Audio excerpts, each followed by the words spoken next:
Om Swastiastu. Selamat pagi anak-anak semua. Bagaimana kabarnya hari ini? Mudah-mudahan anak-anak tetap sehat dan tetap semangat meskipun kita belajar dalam keadaan daring ya. Era digital membawa pengaruh yang cukup besar dalam kehidupan manusia. Berbagai aktivitas dan juga kebutuhan manusia seolah semakin dipermudah dengan adanya kecanggihan teknologi yang ada pada saat ini. Termasuk juga dengan dunia pemasaran atau marketing, di mana cara manual atau tradisional mulai ditinggalkan dan beralih ke cara modern, yaitu pemasaran online. Apa itu pemasaran online? Apa manfaat pemasaran online? Untuk dapat menjawab pertanyaan-pertanyaan tersebut, mari secara bersama-sama kita pelajari bab berikut ini. Baik anak-anak, kompetensi dasar yang akan kita pelajari hari ini adalah 3.12 menerapkan media promosi untuk pemasaran online dan 3.13 yaitu menganalisis pemasaran online. Baik anak-anak, untuk indikator pencapaian kompetensi yang akan anak-anak capai pada pertemuan kali ini adalah yang pertama, menjelaskan konsep pemasaran online. Yang kedua, menjelaskan media dalam menjalankan pemasaran online. Baik anak-anak, yang akan pertama kali kita bahas adalah bagian A, yaitu mengenai konsep pemasaran online. 1. Pengertian pemasaran online. Pemasaran online adalah salah satu cara yang digunakan oleh lembaga bisnis perseorangan, UKM, ataupun perusahaan dalam rangka memasarkan produk yang dihasilkan untuk kemudian bisa dikenal oleh masyarakat luas pengguna internet. Oleh karena itu, pemasaran online dapat juga diartikan sebagai kegiatan komunikasi pemasaran dengan menggunakan media internet.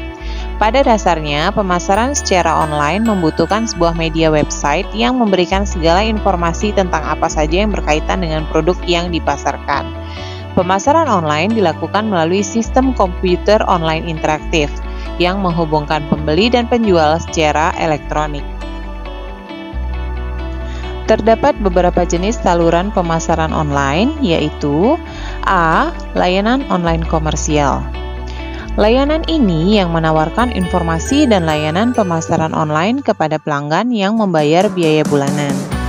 B. Internet. Ini merupakan web global jaringan komputer yang luas dan berkembang pesat yang tidak mempunyai manajemen dan kepemilikan sentral. C. Perdagangan elektronik atau e-commerce. Pada dasarnya merupakan istilah umum proses membeli dan menjual yang didukung oleh sarana-sarana elektronik. Pasar elektronik adalah ruang pasar atau istilahnya disebut dengan market space, bukan tempat pasar atau disebut dengan marketplace, di mana penjual menawarkan produk-produk dan jasa mereka secara elektronik dan pembeli mencari informasi, mengidentifikasi apa saja yang mereka inginkan, dan memesan dengan menggunakan kartu kredit atau sarana pembayaran elektronik lain. Yang D. Konsumen online. Dalam hal ini merupakan orang yang membeli produk atau jasa melalui internet. Baik anak-anak, adapun cara melakukan pemasaran online dapat dilakukan dengan dua cara, yaitu A. Menciptakan kehadiran online elektronik. Pada dasarnya, cara ini dapat dilakukan dengan dua cara, yaitu 1. Membeli ruang di layanan online komersial. 2. Membentuk situs internet sendiri, misalnya dengan situs internet perusahaan atau istilahnya corporate website, situs internet pemasaran atau istilahnya adalah marketing website. Yang B. Menempatkan iklan online. Dalam hal ini, iklan yang muncul ketika para pelanggan menjelajahi layanan online atau situs internet yang mempunyai papan iklan, jendela timbul tenggelam, ticker, dan roadblock. Baik anak-anak, kita lanjutkan poin yang kedua, yaitu mengenai manfaat pemasaran online. Banyak manfaat yang didapat dengan melakukan pemasaran online. Adapun manfaat pemasaran secara online antara lain A. Yaitu jangkauan yang lebih luas. Nah, dengan adanya internet dan teknologi canggih, maka bukanlah hal sulit untuk menghubungkan antara satu orang dengan yang lainnya. Bahkan jarak dan waktu seolah bukan menjadi masalah besar, sehingga tentu saja jangkauan pasar akan semakin luas. Kemudian yang B, menghemat waktu, tenaga, dan biaya. Siapapun pasti menginginkan semua hal yang bisa dilakukan secara efektif, baik dalam segi waktu, tenaga, maupun biaya. Ketika proses pemasaran dilakukan secara online, maka kalian bisa memangkas banyak waktu, tenaga, dan biaya. Dengan begitu, tidak perlu bersusah payah untuk turun tangan langsung, karena tanpa harus keluar rumah pun, kita bisa dan memasarkan bisnis kapanpun dan dimanapun. Kemudian, yang C adalah mudah untuk dipantau. Karena menggunakan metode online, maka perkembangan bisnis kita bisa dipantau kapan saja dan di mana saja, kapanpun yang kalian inginkan. Nah, prosesnya pun tidak sulit sehingga kalian tidak perlu mengkhawatirkan tentang hal tersebut. Kemudian yang D, memudahkan pelaku usaha untuk menjalin hubungan dengan para konsumen. Nah, karena melalui internet dapat terjalin komunikasi yang interaktif antara konsumen dengan pelaku bisnis, misalnya saja melalui kontak saran atau ruang komentar, serta forum diskusi antar konsumen, sehingga jika komunikasi terjaga dengan baik, loyalitas konsumen juga dapat meningkat. Seperti itu. Baik anak-anak, tadi kita sudah banyak membahas mengenai manfaat dari pemasaran online. Namun, pemasaran online juga memiliki kekurangan, diantaranya A. Mengharuskan pelanggan menggunakan teknologi internet. B. Rendahnya kecepatan koneksi internet juga dapat menjadi hambatan. C. Konsumen di internet tidak dapat menyentuh, mencium, merasakan, atau mencoba barang secara nyata sebelum melakukan pembelian. Dan D. Adanya penipuan dalam penjualan secara online. Jadi itu adalah beberapa kekurangan dari pemasaran online. Baik, Ibu lanjutkan kembali ke poin ketiga, yaitu strategi pemasaran internet. Strategi pemasaran internet adalah proses penyusunan komunikasi terpadu yang bertujuan untuk memberikan informasi mengenai produk barang atau jasa dalam kaitannya untuk memuaskan kebutuhan dan keinginan manusia melalui media internet. Secara garis besar, strategi pemasaran online dapat dibagi menjadi 6, yaitu yang A, mengenai konten marketing. Nah, salah satu tujuan utama para pengguna internet berselancar di dunia maya adalah untuk mendapatkan informasi yang mereka butuhkan. Strategi bisnis konten marketing berupaya menarik calon konsumen dengan cara menyediakan beragam informasi yang dicari konsumen. Nah, informasi tersebut dapat berupa artikel, video, hasil riset, dan sebagainya. Namun, beragam informasi yang disediakan harus relevan dengan jenis bisnis yang dijalankan. Misalnya, toko online makanan menyediakan berbagai macam kuliner. Baik anak-anak, ini adalah contoh dari konten marketing ya. Baik anak-anak, Ibu lanjutkan kembali. Tadi kita sudah membahas yang A, yaitu mengenai konten marketing. Kita lanjutkan ke B, yaitu mengenai mobile marketing. Nah, salah satu strategi pemasaran di dunia maya yang sedang ngetren saat ini adalah mobile marketing. Mobile marketing merupakan strategi pemasaran yang mengarah pada calon-calon konsumen yang sering berinternet menggunakan perangkat mobile seperti handphone dan tablet. Para pebisnis harus mendesain ulang website bisnisnya agar ramah atau user-friendly jika diakses dengan gadget mobile. Menurut data berbagai sumber, saat ini rata-rata jumlah konsumen yang membeli produk lewat ponsel mencapai 30-40%. Jadi bukan tidak mungkin ketika kita promosi menggunakan mobile marketing ini sangat membantu sekali untuk mengembangkan usaha kita atau usaha yang anak-anak akan buat nantinya. Baik anak-anak, ini adalah contoh dari mobile marketing yang mana anak-anak pasti sudah tidak asing lagi melihat salah satu promosi online yaitu melalui mobile marketing, karena di saat ini adalah yang paling ngetren ya, yang mana semua pengusaha baik kecil, menengah dan besar sekarang sudah menggunakan mobile marketing untuk promosi dari perusahaannya.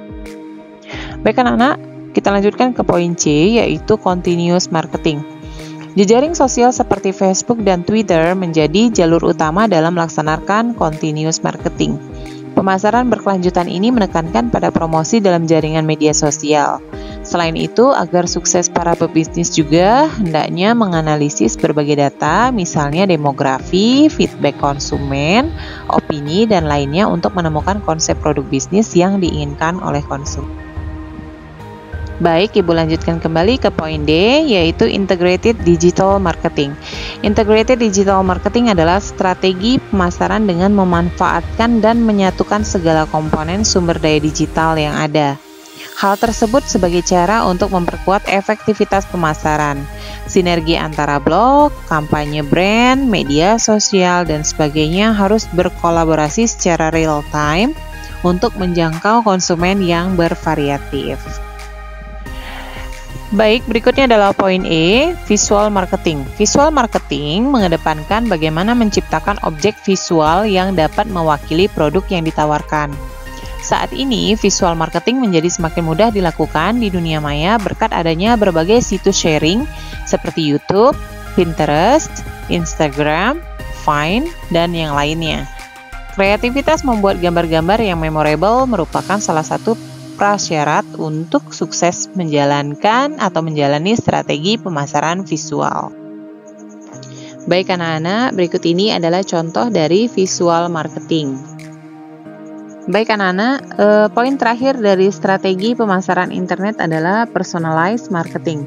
Personalized marketing atau juga biasa disebut dengan istilah one-to-one marketing adalah strategi pemasaran dengan mengedepankan bahwa setiap personal atau konsumen adalah unik, sehingga perlakuan untuk masing-masing konsumen berbeda-beda. Nah, di bisnis e-commerce, personalized marketing dapat dilihat pada cara kerja sebuah situs toko online yang menampilkan produk-produk yang dijualnya berbeda-beda untuk masing-masing user, baik berdasarkan target lokasi, track minat dan hobi, umur, gender, dan sebagainya. Dengan cara demikian, maka pemasaran akan lebih tertarget. Itu dari personalized marketing. Baik, kita sudah masuk ke poin terakhir, yaitu strategi promosi. Dalam pemasaran online harus menggunakan strategi pemasaran yang tepat dalam memasarkan produk. Di dalam pemasaran online, ada 3 strategi yang paling baik untuk dilakukan, yaitu yang A adalah web. Pada dasarnya, sebuah web dapat menjual sesuatu jika memiliki pengunjung tinggi. Diketahui bahwa sebuah website jika ingin memiliki traffic tinggi harus menggunakan sistem web 2.0 di mana disediakan fasilitas agar para pengunjung dapat melakukan interaksi di dalam website kita. Berikut ini adalah contoh sebuah web, yaitu mengenai web kuliner. Ya, jadi ini adalah sebuah web di mana para pengunjung dapat melakukan interaksi di dalam web tersebut. Berikutnya adalah yang B, Search Engine Optimization atau disingkat dengan SEO. Nah, jika ingin mencari atau membeli sesuatu, maka mereka akan mencarinya di mesin pencarian seperti Google, Yahoo, ataupun MSN. Nah, untuk itu kita harus mengoptimalkan website kita agar alamat website kita dapat menempati peringkat yang baik di dalam mesin pencarian. Nah, berikut adalah beberapa Search Engine Optimization, ya, yaitu kalau Google anak-anak sering lihat ya, kalau Yahoo mungkin sekarang sudah tidak banyak lagi penggunanya. Nah, ini adalah contoh dari Search Engine Optimization atau disingkat dengan SEO. Poin terakhir dari strategi promosi adalah yang C, yaitu Social Media Optimization. Nah, dalam hal ini memanfaatkan sosial media yang ada di dunia online seperti Facebook, Twitter, YouTube untuk membangun sebuah komunitas yang bertemakan produk brand. Nah, dengan demikian akan membuat produk dikenal di masyarakat online. Jadi ini adalah beberapa contoh dari Social Media Optimization atau disingkat dengan SMO. Baik anak-anak, demikianlah untuk materi hari ini mengenai pemasaran online, yaitu poin A, konsep pemasaran online. Mudah-mudahan apa yang Ibu paparkan hari ini jelas dan dapat menjadi referensi untuk anak-anak semua. Sampai ketemu di pertemuan berikutnya. Ibu akhiri dengan Paramasanti. Om Santi, Santi, Santi Om. Selamat pagi menjelang siang anak-anak semua. Terima kasih.